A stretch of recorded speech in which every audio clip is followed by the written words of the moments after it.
我3个台子播啊，电脑要小心啊，别动。我去冲个凉，我出来了。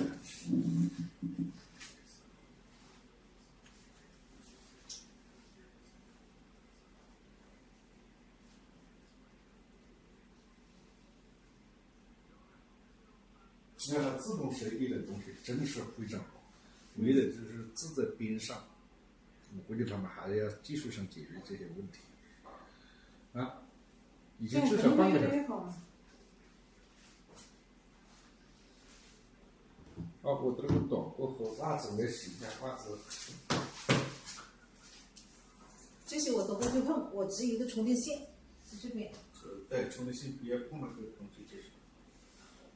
把你的什么东西都放到那个毛巾里。我这袜子是在这里洗的是吧？那洗的东西你就放在椅子上啊？我不知道呢。你洗不了，用过了。那个凳子上东西脏了吗？这个不是吧？这个没这穿的。你才穿一次就不要洗了。没有穿吧？这个都没有换的。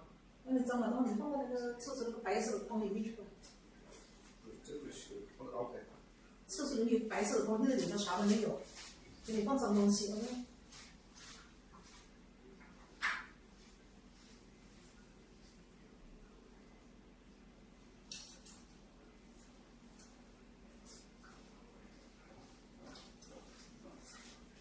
你昨天放的那个吗？可能是吧。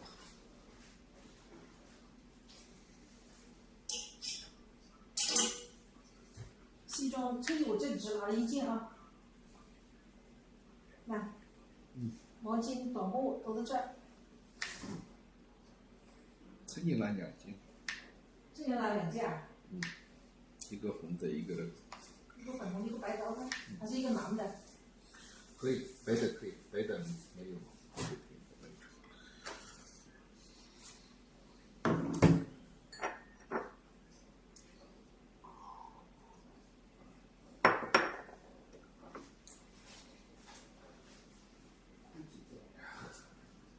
告诉你，这毛巾一堆，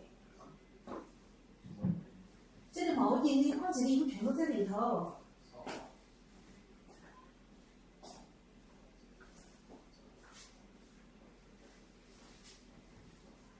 不是穿拖鞋来？对啊。是穿拖鞋。我是穿的拖鞋。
毛巾不能脏。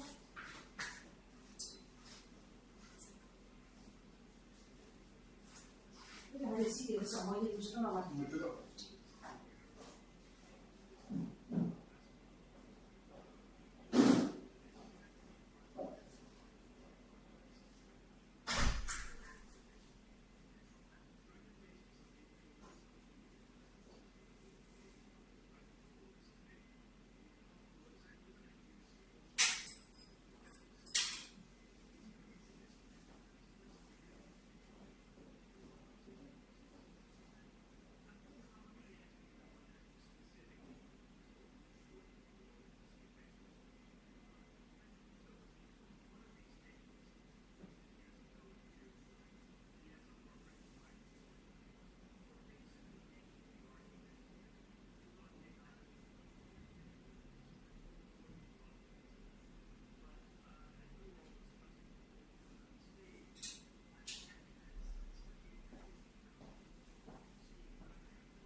Good afternoon, everyone. I apologize for our tardiness. I was with the president.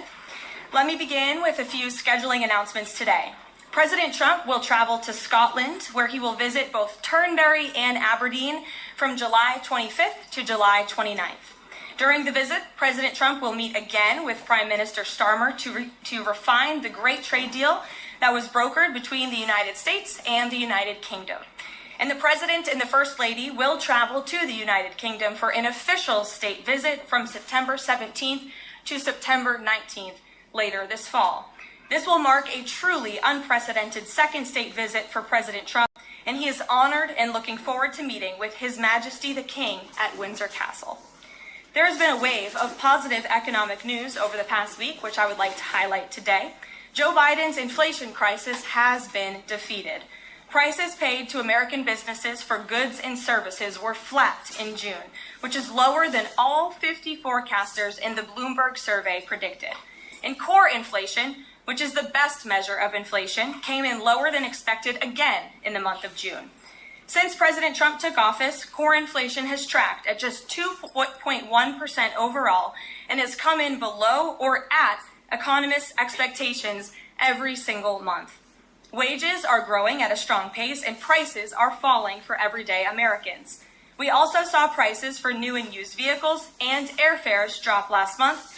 In addition, prices for gas, fuel oil, energy commodities, hotels, airfare, public transportation, and fresh vegetables are all down over last year. As we said all along, trust in President Trump. The American dream is back, and everyday families are already reaping the benefits of this incredible economic turnaround in just 6 months. President Trump has ended the era of economic surrender and implemented powerful tariffs to stand up for our workers and businesses and rebalance America's trading agreements. Despite all of the doom casting from the so-called experts claiming that these tariffs would be the end of the world as we know it, the opposite has occurred. Tariffs are not inflationary, as President Trump has said all along. In reality, tariffs are a source of massive revenue. We're seeing trillions of dollars in private investment pour into our country right now because the companies around this world want to make their products right here with American labor and not have to pay any tariffs at all. Customs and tariff revenue has already totaled more than $113 billion since President Trump entered office, helping to lead a budget surplus in June for the first time in nearly a decade. We are truly entering a golden age as a result of these pro-growth and America First trade policies. On another matter, yesterday in the East Room, the president was proud to sign the Halt All Lethal Trafficking of Fentanyl Act into law, surrounded by angel families to help finally end the devastating fentanyl crisis that has ravaged millions of Americans. Under the Halt Fentanyl Act, anyone who possesses, imports, distributes, or manufactures any illicit fentanyl-related substances will be subject to criminal prosecution in the same manner as any other Schedule I controlled substance. This legislation will close the loopholes that criminals use to skirt around the law and make it easier for law enforcement to prosecute vicious traffickers who peddle poison in our communities. President Trump has always made tackling the drug crisis a top priority, and this important bipartisan legislation further follows through on that commitment. The complete and total success at our southern border that many in the media in this room continue to ignore is another example of the president keeping his word to families who have lost loved ones due to fentanyl, and it's another win for the American people. Customs and Border Protection just released the final operationalized stats for the month of June, and I must highlight some of these incredible numbers. There were only 6,072 Southwest apprehensions in June, 15% lower than the previous record that this president set in the month of March. To put that in perspective, the Biden administration routinely saw the same number of encounters in a single day, and on many days, that number was more than 10,000 apprehensions at the Southwest border. There were also 0 illegal aliens released along the Southwest border for the second consecutive month in a row. President Trump promised to end the illegal alien invasion, and he has delivered on that promise to the American people in record time. With the border sealed, deportations are ramping up. This past weekend, our brave ICE agents were arresting violent criminal illegal aliens all across the country. ICE Atlanta arrested an illegal alien from Mexico, convicted of attempted rape of a child in North Carolina. ICE Baltimore arrested an illegal alien from Guatemala who was previously convicted for sexual abuse of a minor in Maryland. ICE Houston arrested a criminal illegal alien from Mexico whose previous conviction includes aggravated sexual assault of a child in Texas. ICE Salt Lake City arrested a 32-year-old illegal criminal alien from Mexico who was previously convicted for child abuse and injury. ICE Baltimore arrested a criminal illegal alien from El Salvador convicted in Maryland for possession of child pornography. And ICE San Antonio arrested a criminal illegal alien from Mexico convicted of aggravated sexual assault in Texas. The men and women of ICE are heroes. They are putting their lives on the line every day to get the worst of the worst, these types of criminals, out of our communities and out of our country.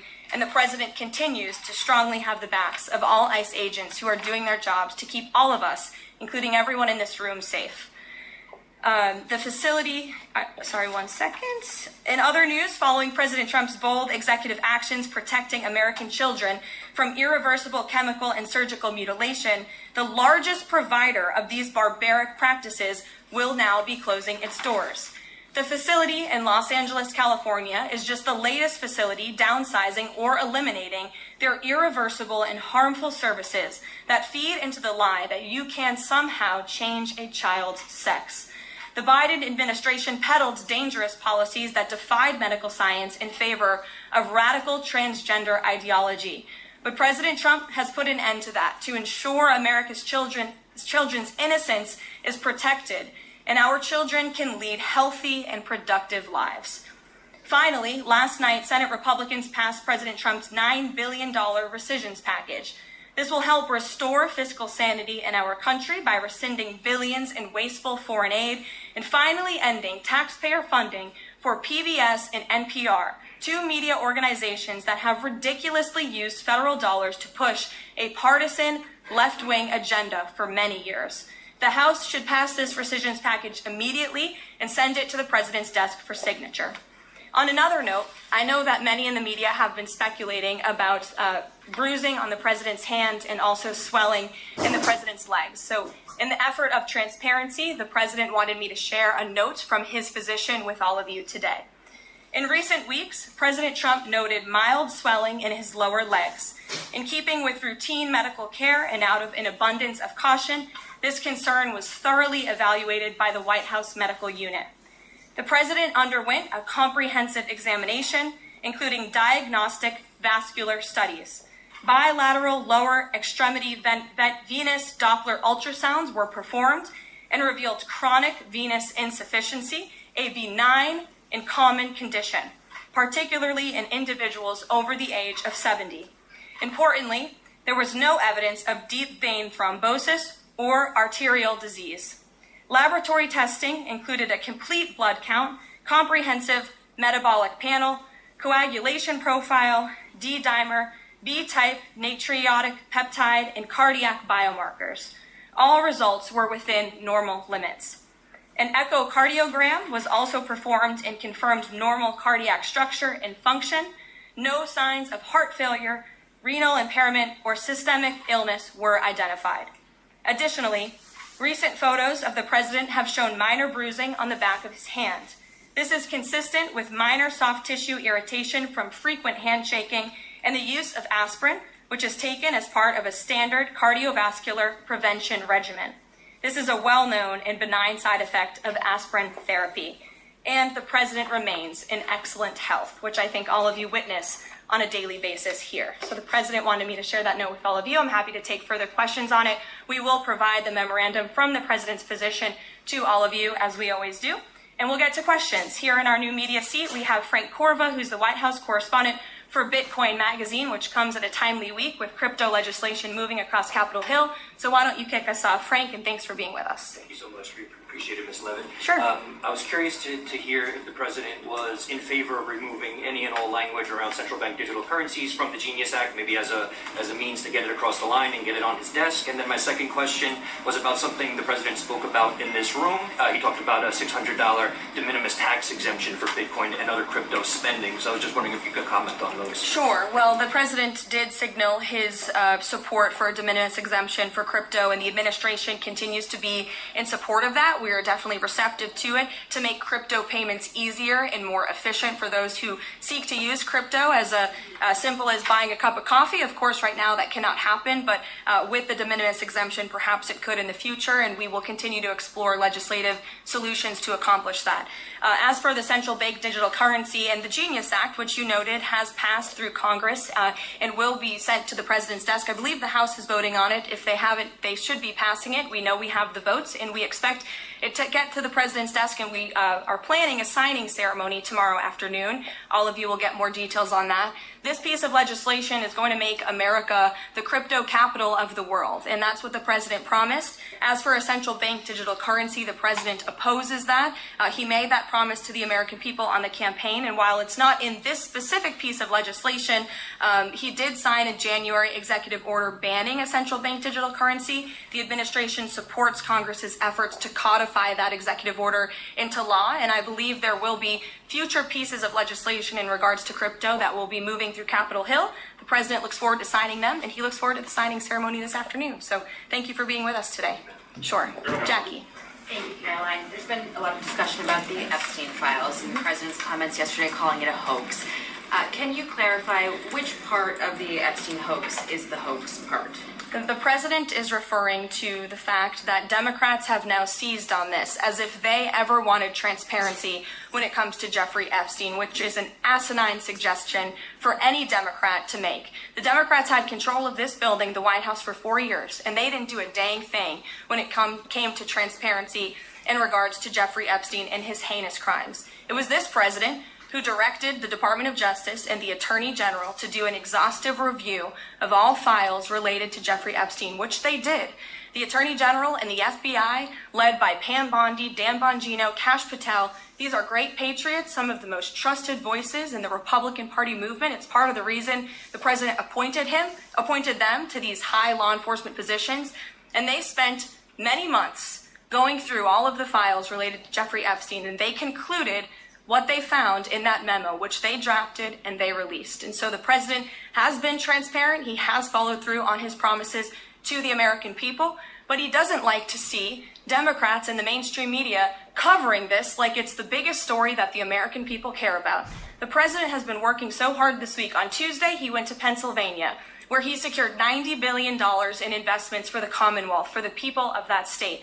After that, he came back to the Oval Office at 8 p.m. He went in there to whip votes to get the Genius Act signed into law. And because of his efforts, that bill is now going to be signed and passed. The following day, yesterday, he meets with a foreign leader, the King of Bahrain, to secure more investments into this country. And then yesterday afternoon, the president is in the East Room of the White House mourning with parents who have lost their children because of fentanyl, signing a bipartisan piece of legislation. And not a single cable network in this country took that event live and covered that event like they should. Those are the issues the president cares about. What could be more important to the American people than helping families who have lost their children? Those are the issues this president is going to remain focused on. I understand he wants to move on from this story, but you do have some prominent figures, including the Senate Majority Leader, the House Speaker, voicing support for the files to come out. Representative Massey collecting signatures that would force a discharge petition for a vote on the floor for this. It doesn't seem to be going away. What is stopping the administration from just redacting any sensitive information, grand jury information, and putting out what is appropriate so that the American people can decide and then let this story die? Well, in terms of redactions or grand jury seals, those are questions for the Department of Justice. Those are also questions for the judges who have that information under a seal. And that would have to be requested, and a judge would have to approve it. That's out of the president's control. He has said, in agreement with some of the leaders on Capitol Hill, that if the Attorney General and the Department of Justice come across any other credible evidence, they should provide that to the American people. The president has said that, and he agrees with them on Why that. did you fire Maureen Comey? The Department of Justice did, and I would defer you to them. Dasha. Has the White House been directly in touch with some of the MAGA influencers that are still not satisfied with the administration's handling? And has the message to them been similar to what the president has said, which is sort of either let this go or we don't need your support? Well, look, the president and this team are always in contact with the president's supporters, with voices of many kinds on both sides of the aisle. I think that's part of the reason this president is a great president, because he's willing to listen and hear other people's perspectives. But ultimately, he has led this country, not just over the past 6 months to historic success, but also through his first 4 years as president. And as the leader and the creator of the MAGA movement, he has led through these perilous times for our country based on instinct and in the best interest of the country. And as I always say, the American people should trust in President Trump. John, go ahead, John.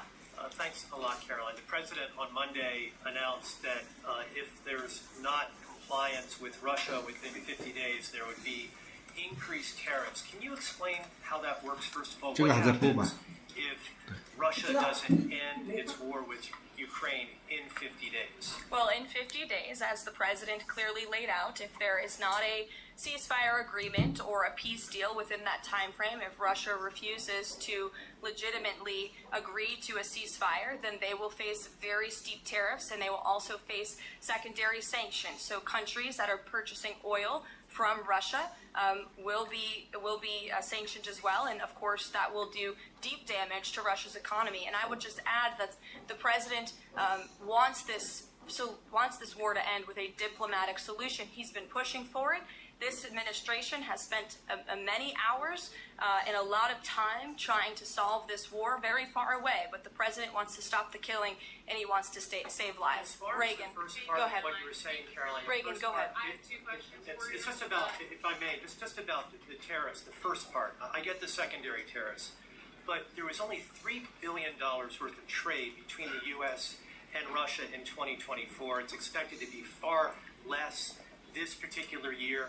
On April the 2nd, both you and the Treasury Secretary said it's not necessary to apply any tariffs on Russia. You said that because of the lack of trade, it precludes, that was the word you used, any need for tariffs. Why now, and why do you think that that would make them cave and come to some sort of peace agreement as it relates to Ukraine? $3 billion is still a lot of money, John, and it's not just tariffs, it's the secondary sanctions as well that will be implemented in 50 days. Reagan. Thanks, Caroline. I have two questions for you. Sure. First on Congress. Congresswoman Salazar introduced legislation that would give some illegal immigrants in the country a path to citizenship. 10 Republicans signed on to what she's calling the Dignity Act. I'm curious what the White House's position is on the legislation and if the president would veto this bill if it needed to discuss.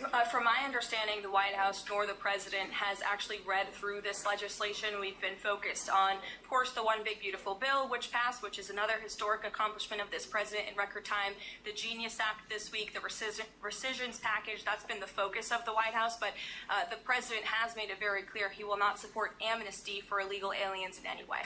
I want to give you a chance to respond to the CEO of NPR. She's claiming that the cuts to their network will, quote, be a real risk to public safety of the country. Congressman Murkowski has argued that public broadcasting stations save lives.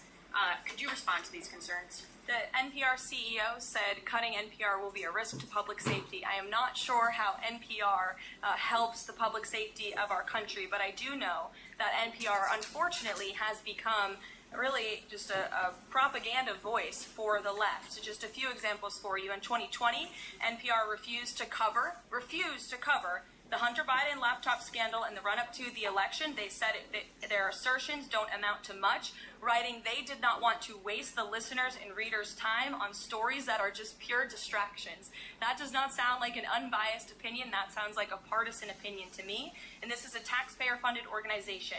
In 2018, that same CEO that you're talking about called the president in the Oval Office, who nearly 80 million Americans elected, she called him racist, shared a photo of herself wearing a Biden for President campaign hat, serves on the board of a Soros-funded activist group. In 2020, PBS's White House correspondent at the time characterized President Trump's speech then at Mount Rushmore as a love letter to white resentment, promoting the myth of America. In 2017, PBS devoted an entire panel talking about what it means to be woke and white privilege. In 2023, PBS's Washington Week Roundtable covered up Joe Biden's clear mental divide. That's actually quite the clip. I would encourage all of you to look at it. These are not honest news organizations. These are partisan, left-wing outlets that are funded by the taxpayers. And this administration does not believe it's a good use of the taxpayers' time and money. Ed Lawrence. Yeah, thank you.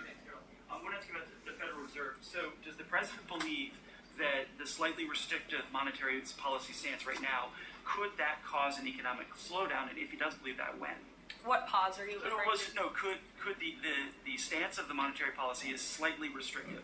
Does the president believe that that stance, the slightly restrictive stance, could cause an economic slowdown in itself? I haven't heard the president discuss that specifically, but what I do know in regards to the Federal Reserve is the president's been very transparent about his displeasure with both the policies and the management of the Fed, and he spoke about that to all of you pretty extensively in the Oval Office yesterday. And last month, one more if I could. Last month, the Canadian Prime Minister said the president had agreed to a July 21st deadline to sort of work towards a trade agreement. That's 4 days from now. Could there be a trade agreement with Canada in 4 days? Well, look, we'll see. The trade team continues to be very active in our conversations and discussions with Canada. The president himself has said, unfortunately, our neighbors to the north have been pretty difficult to deal with when it comes to matters on trade. But in trade, generally speaking, as you know, 25 countries have received letters thus far from the president directly with his big, beautiful signature on them, from Japan to Korea, South Africa, Kazakhstan, Malaysia, just a few countries, and Canada also received a letter for 35%. With that said, if countries want to have legitimate further discussions, the Trump administration and the president's trade team are willing to have further talks, but these letters these countries have been receiving are the deals. And as the president has said, those deals will be made. They are tailor-made to each and every country based on the United States' concerns and what's in the best interest of the American worker and the American people. Charlie, go ahead. Thank you, Caroline. No, I called on Charlie, but Deanna, you can go ahead too. Go ahead. The president said that he floated the idea of a special prosecutor in the Epstein case. Can you confirm that? And has he asked the Attorney General to do this, to appoint a special prosecutor to look it over? Well, the idea was floated from someone in the media to the president. The president would not recommend a special prosecutor in the Epstein case. That's how he feels. And as for his discussions with the Attorney General, I'm not sure. Deanna. Thank you so much. Do you know what the president's reaction was to Mike Johnson saying that he wants additional files released, the Epstein files? Was there a conversation with Mike Johnson about that following his comments? I won't discuss the president's private conversations with the Speaker of the House, but as I answered to Jackie's question earlier, the president has said if the Attorney General and the Department of Justice and the FBI have any more credible evidence in regards to Jeffrey Epstein's crimes, they should put that forward. He has called on them to do that.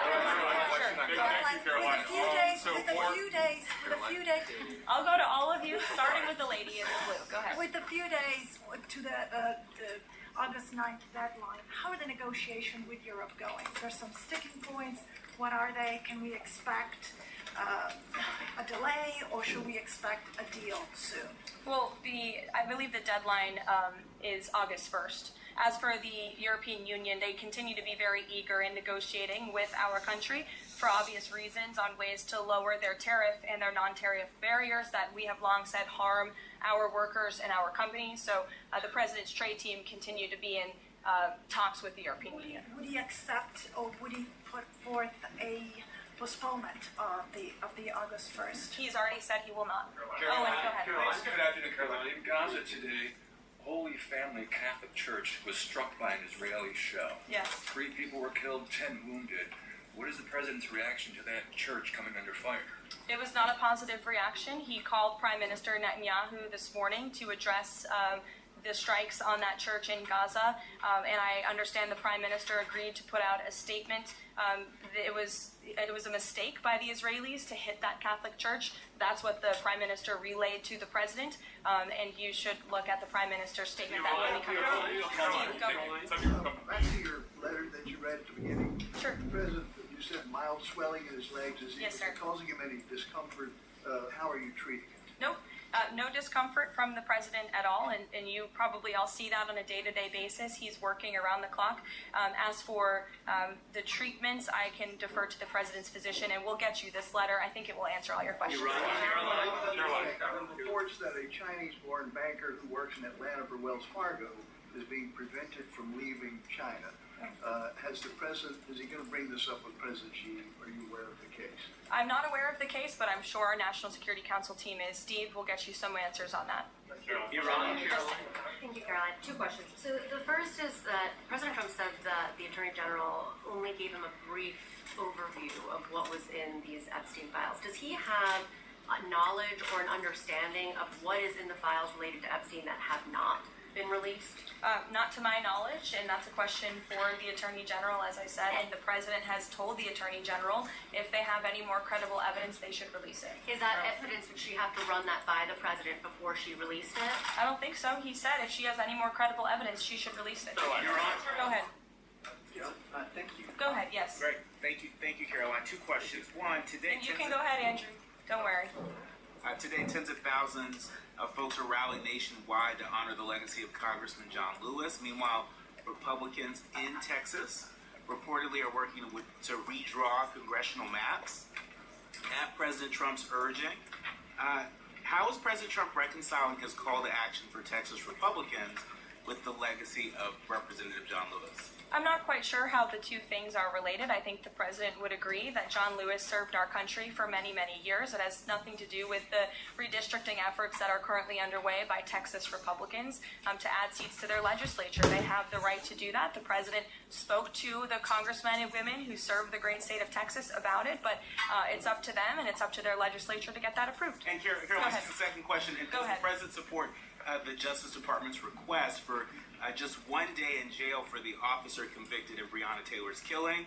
And what message does he believe that sends to her family and to other families seeking justice in cases of police violence? I haven't talked to the president about that case. Go ahead. The president, when the president met the interim president of Syria a couple of months ago, he described him as a young, tough, attractive guy. After the latest clashes in Syria over the last few days, does President Trump still support Syria's interim president? The president still supports Syria's pathway to a peaceful and prosperous country, and you received an update directly from the Secretary of State on the ongoing situation between Syria and Israel. I spoke to him myself this morning to get an update, and as soon as the United States became involved in this conflict, we were able to de-escalate, deconflict. That seems to be continuing.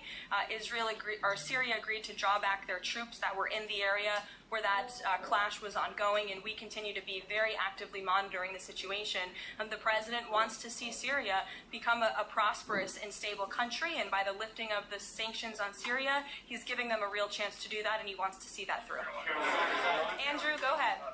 So on Tuesday, the president told a very detailed story about his uncle, noted scientist John Trump, and Theodore Kaczynski, the late Unabomber. He said that Dr. Trump taught Ted Kaczynski. Ted Kaczynski was not identified as the Unabomber until 1996, 11 years after John Trump passed away. It would have been impossible for John Trump to have ever discussed the Unabomber with the president. So what was he talking about? And I have one follow-up. Andrew, with so many issues going on in the world, I'm a little bit surprised you would ask such a question, although I'm not sometimes coming from you, I will say, but I'm willing to give you an answer. Nevertheless, the president's uncle did, in fact, teach at MIT. He was a very intelligent professor. The president's very proud of his family. In fact, the president has a letter from his uncle on the MIT letterhead that sits in the Oval Office dining room. Maybe we'll let you see it sometime.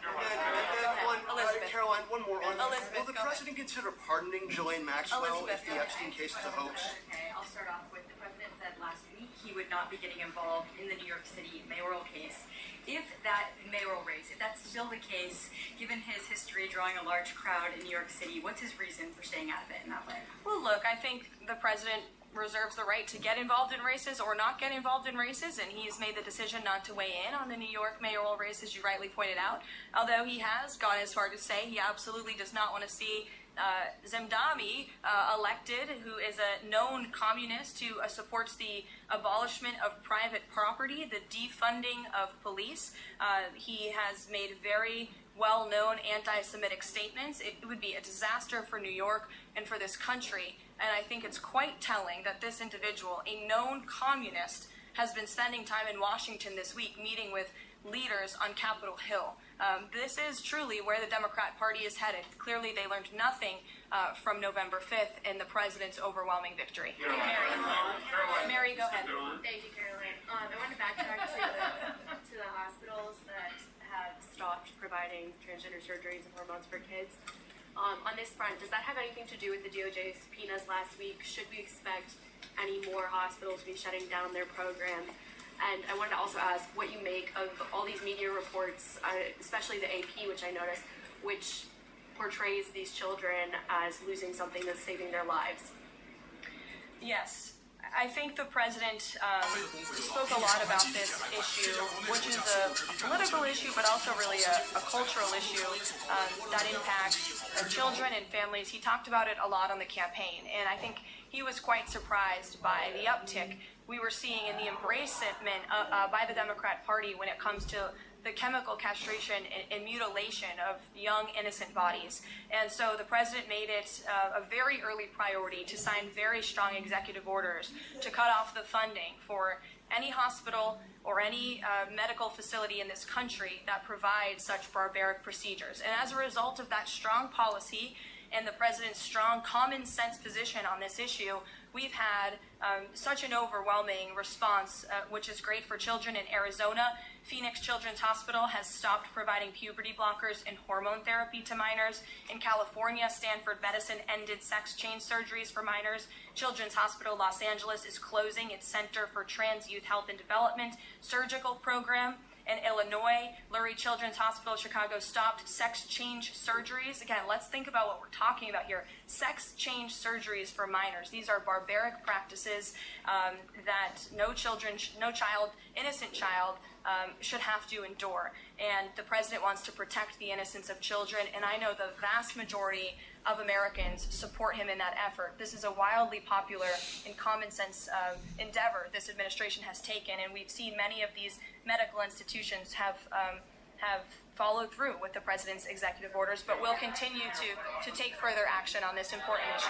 Garrett. I too feel indulged. Sure. On the rescissions package, I wonder what the White House makes of this theory that it increases the odds of a shutdown. The theory is basically, why would any Democrat vote for a bipartisan spending deal with Republicans if Republicans can turn around and claw the money back the next day? Look, $9 billion worth of crap that it was in our federal funding that is now being rescinded. This is a good thing for the American people and the American taxpayer, and I think our Office of Management and Budget Director was saying this process should be more bipartisan. Democrats, there was a time in this country where Democrats too cared about getting rid of waste, fraud, and abuse in our federal spending. I think every American agrees the government spends way too much money on things that don't matter. Some of those things include PBS and NPR, or for instance, the Democracy Fund, which was funded to the tune of $83 million through the Department of State, but they were giving hundreds of thousands of dollars for gender equality and empowerment hubs in Yemen, $3.9 million for strengthening information integrity, equality, and democracy for LGBTQI population of the Western Balkans.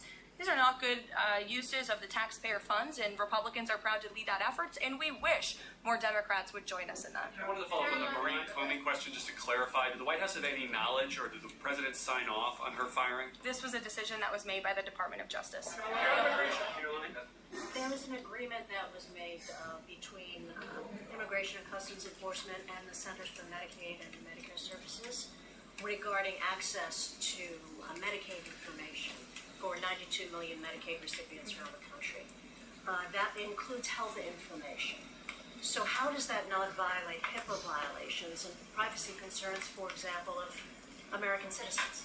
I'm going to have to defer you to Immigration and Customs Enforcement on that. I'm unfamiliar with that agreement that they made. Thanks, Caroline. Two questions. Russ Vought said today he's going to be looking into cost overruns in the Fed's renovation projects. Is there a deadline for him to come back with findings to the president? I don't believe there's a deadline the president has set for Rust Belt, but I think, again, this is a good use of taxpayers' time to look into this project that is millions and millions of dollars over budget. It's for a big, beautiful mansion for the federal chairman, reserve chairman, and I understand that it costs much more than it did the beautiful palace that many of you joined us at when we went overseas. So it's completely unnecessary, it's overpriced, and I think it's a good thing the administration, led by the president, is looking into it. If there ever were to find wrongdoing or fraud, would the president reconsidering firing Jerome Powell? Look, it's a hypothetical question. We'll see where it goes. The president spoke about how he feels on this matter yesterday. Sure, thank you so much, Caroline. So we saw Ambassador Huckabee arrive to Prime Minister Netanyahu's trial to show his support. Does the president plan to impose any kind of sanctions against the Israel judicial system? I don't have any update for you on that or any announcement on that front. I don't believe so. Does the president believe that justice has been served in the Epstein case? Look, the president believes that he directed the Department of Justice to do an exhaustive and thorough review, and they did that. And they all agreed, the FBI director, the deputy FBI director, the attorney general, on the memo that they drafted and they released. Thank you, Caroline. Just a follow-up on Reagan's question. Representative Salazar's bill, it grants illegal aliens with legal status for 7-year increments. It also gives permanent path to residency for so-called dreamers. And, President Trump and Labor Secretary Chavez, who previously co-sponsored a version of this bill when she was in the House, they've spoken about a work deal similar to the bill, I believe. What's the difference between a work deal and amnesty? Look, as I told Reagan, the president, the White House have not reviewed this specific piece of legislation. It's just not where our focus has been. But the president, for one, has been very clear he does not support amnesty. We'll go to, look at some friends in the back. Brian, go ahead. You didn't show up early enough to get some good real estate up here. I love it. Any update on the auto pen? I know that there was the DOJ and some others were looking into the thousands of documents that were signed off just before Joe Biden left office. Any update on the auto pen? Yes. I'm not laughing at you. I'm just laughing at how far away you are, and you're going to need to get some microphones back there. On the auto pen investigation, yes. The White House counsel's office has launched their own investigation into former President Biden's usage of the auto pen. We have requested some documents from the National Archives, and again, as I've said many times from this podium, and the president has said as well, it's incredibly important that we get to the bottom of who really was at the tip of the spear in the decision-making process here in the White House, because former President Biden himself admitted to the New York Times, I understand he never gave interviews when he was here, but now all of a sudden he wants to give one, and he said that he did not actually review every single pardon that he signed on his way out the door. That's incredibly concerning, and I can tell you it's something this president would never tolerate. This is a president who is signing things all the time. Any document that has legal implications, this president's signature is on it because he's the one making the decisions. It does not appear that was the truth in the previous White House, and I know the American people want to receive answers on who was running the show, because the decisions that were made in this place really destroyed our country, and we deserve to get to the bottom of it. Mark, in the back. Thanks. So Christian groups are complaining that they are not able to get visas as quickly to travel to Israel, and it's been elevated to Ambassador Huckabee's station. Is the White House aware of that? Does it have any reaction to that? And is that part of the president's disappointment with Netanyahu's government? Look, I'm not aware of that, Mark, but I'm sure, again, our National Security Council is, and also the State Department, as you know, travel visas roll through Secretary Rubio's shop over there, whom we work very closely with, so we will check in on the matter. But I know overall this president and the administration do want to streamline the visa process to make it easier for both Americans who want to travel abroad and people abroad who want to come to our country the legal way. Go ahead. I was going to the gentleman above you, but go ahead, Libby, and then you can go. Okay, two questions for you. The first is, during the Whole Nation Summit, Secretary Noem suggested there could be some changes to TSA's liquid limits. Is the president aware of that? Is that an idea that he's backing? And what would that timeline and the changes look like? Sure. I would defer you to the Department of Homeland Security, but I did see Secretary Noem's comments, and I think it's great that on day one she asked TSA, what are we doing right? What are we doing wrong? How can we make air travel more efficient while maintaining utmost security for American passengers and travelers? And I know they announced no more shoes, or you don't need to take off your shoes anymore at the airport, which I think is welcome news to all of us who travel a lot. But further guidance or decisions, of course, that's in the Secretary of Homeland Security's overview, and I would defer to her. The other question for you is on Bondi and Burgum's trip today to Alcatraz. I'm curious what the funding is going to look like for that, and who the president does want to see incarcerated there, if it were to become. Sure. Well, this was an idea of the president. He spoke about it in May, and he directed his administration to review a reopening plan for Alcatraz if it is possible, which is why the Attorney General and the Secretary of Interior have traveled there today. They are touring the site, and if the Alcatraz prison is reopened, it would be under the purview of the Bureau of Prisons. And the Secretary of Interior also would play a big role in this as well. So they're there to review the site today, and I'm sure you'll hear more from them on it later. And just to follow up, Libby, on who the president wants to see housed in Alcatraz, the worst of the worst criminals in this country, both American criminals who convict heinous crimes, but also illegal alien criminals before deportation as well. Go ahead. The State Department yesterday urged the Chinese Communist Party to cease its campaign to eradicate Falun Gong, a peaceful spiritual practice. With the anniversary of this brutal persecution approaching, does the White House have a message for the CCP on this? Well, I will get you one, and we will get back to you. Go ahead. We'll take. Go ahead, and then go ahead. I've never called on you. Why don't you go ahead? In the red tie. Dr. Harper behind. Thank you. Yes. Go ahead. Go ahead. Me, thanks. Yes. Thank you, Caroline. Yes, you. What's your name? My name is Matias. Thank you. What's your outlet? I'm for Record TV, Brazil. Great. Brazil's President Lula recently said that President Trump was elected to govern the United States and not to act as the emperor of the world. And he also emphasized that Brazil is open to negotiation. I'd like to hear what you have to say about it, what the administration has to say about it, and specifically what areas are currently open to negotiation in the light of the 50% tariffs that were announced. Sure. The president is certainly not trying to be the emperor of the world. He is a strong president of the United States of America, and he's also the leader of the free world. And we've seen a great shift across the entire globe because of the strong leadership of this president. In regards to Brazil, the president sent a letter to Brazil announcing their new tariff percentage. He also directed our USTR ambassador, Jameson Greer, to launch an investigation of Brazil under Section 301 of the Trade Act of 1974, designed to address unfair foreign practices that are affecting U.S. commerce. For years, we know Brazil's digital regulations and weak IP protections have undermined U.S. tech and innovative companies, and their tolerance of illegal deforestation and other environmental practices puts American producers, manufacturers, farmers, and ranchers who follow better environmental standards at a competitive disadvantage. So this president always acts in the best interest of the American people and the United States of America, and he will continue to do so. Thank you very much, everyone. We'll see you later. I appreciate the enthusiasm.